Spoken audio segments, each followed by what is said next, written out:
Every evening, he took the same path along the river.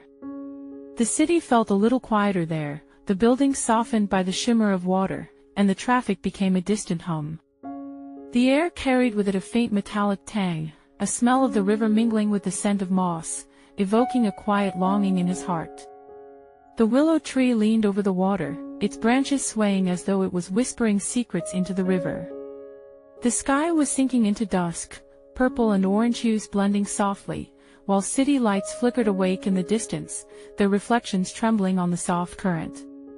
He walked the riverside path, heavy with the kind of tiredness that doesn't come from the body, but from the heart. Then he saw her, on the bench under the willow tree, her face calm yet quietly distant, her coat slightly oversized, her scarf wrapped carelessly, a book held close as if it were a shield, blocking her from the rest of the world. She always sat in the same spot. At first, he simply noticed her. It wasn't love, not even attraction. It was something subtler, a gentle curiosity that began to unfurl in his mind every time he passed by. As she turned the pages, her fingers brushing the paper like it was a fragile secret, he found himself captivated by the rhythmic motion. The faint tapping of her pen when she jotted notes added another layer to this quiet symphony, pulling a soft thread of awareness through his thoughts. Her tranquil presence, unbothered and serene, had a mysterious way of slowing his steps, as though urging him to breathe in the calm she radiated. With each passing day, this silent connection began to stir something in him, a comfort in the unfamiliar, calming his heart in an unexpected way. As the days progressed, the seasons transitioned from spring to summer. The oppressive heat of summer gradually abated, with the approach of gentle, cooler breeze, followed by the haze of monsoon. One rainy afternoon, he forgot to bring his umbrella. The cloudy weather, which had been his cozy companion from the house, changed its colors from slight gray to deep dark in a matter of seconds before he could grasp. The sky had suddenly started to pour, and the side path of the river echoed with rushing feet and splashing shoes. He looked for any shade to protect himself from the harsh droplets of the rain that were falling on him. Drenched, he paused under a small awning, shivering and slightly embarrassed. She, who was seated on the same bench, looked up from her book, noticed him, and without a word, stood up, reached to him, and extended her umbrella. He hesitated, unsure if he should take it.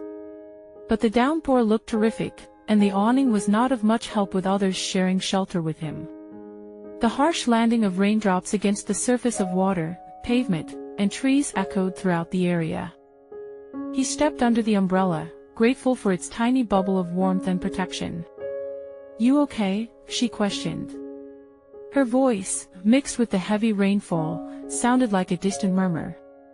He continued to look at her like a fool, trying to decipher her words. Before he could make sense of it. "Let's go to the cafe across the main road down 2nd Street, she continued. He was taken aback. The girl whom he had admired from afar for months is initiating a conversation with him. He looked at himself, drenched, clothes sticking to his body. He looked terrible.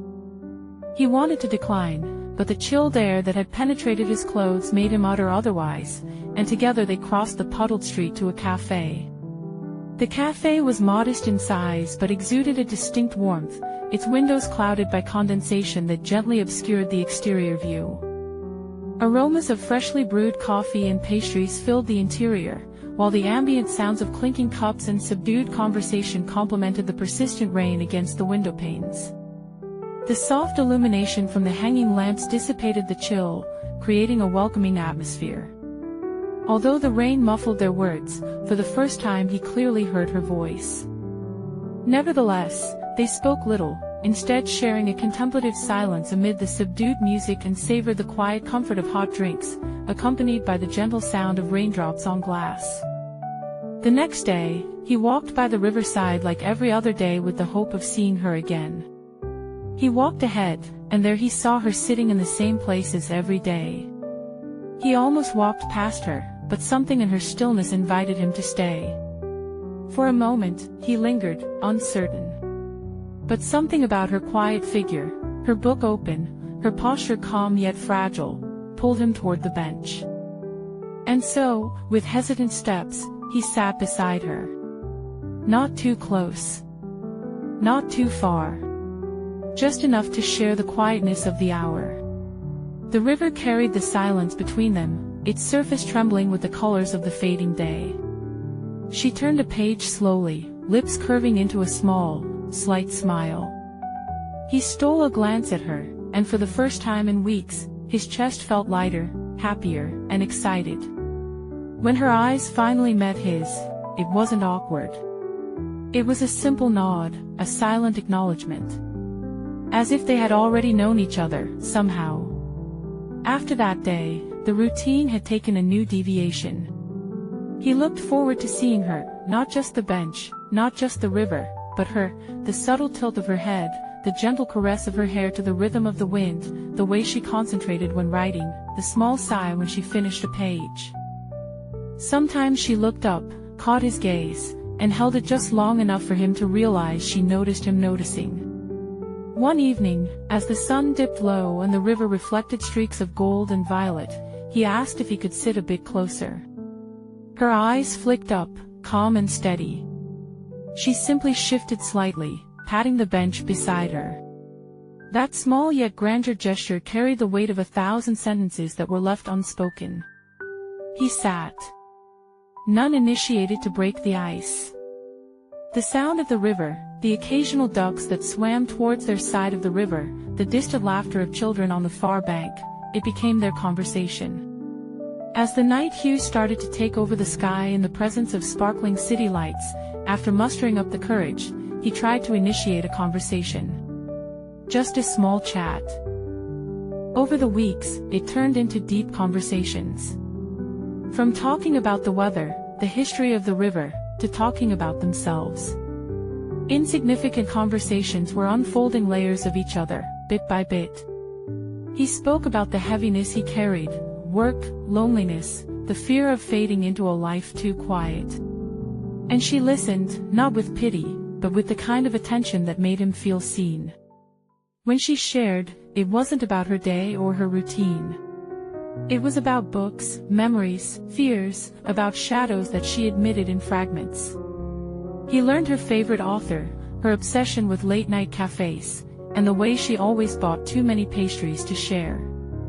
She learned that he painted in secret, that he sometimes skipped work just to wander by the river, and that he had a soft spot for stray dogs.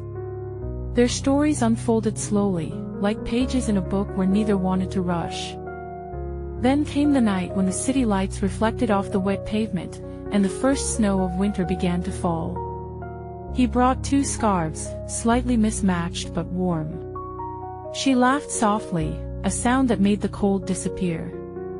They walked along the riverbank, shoulders brushing, sharing the warmth of layered coats and new closeness. The lamps lit the streets in soft halos, flakes drifting lazily through the glow, in the hazy snow. He looked at her, the snow caught in her hair, the way her eyes lit brighter than the neon signs around them, the tip of her nose, which was adorned with a slight shade of pink.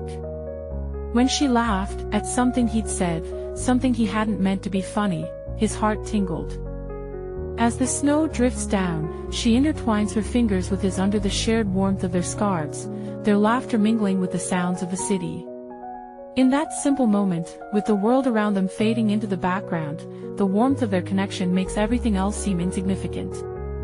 And in that moment, the river, the rain, and the silence all seemed to agree, this was where the story had been leading all along. Just 2 souls, no longer alone, walking forward together. Sometimes love doesn't announce itself, it doesn't need to. Sometimes it's a quiet bench, a shared umbrella, and the courage to sit down next to someone, even when the rain falls or the snow drifts. And that is more than enough to change a life.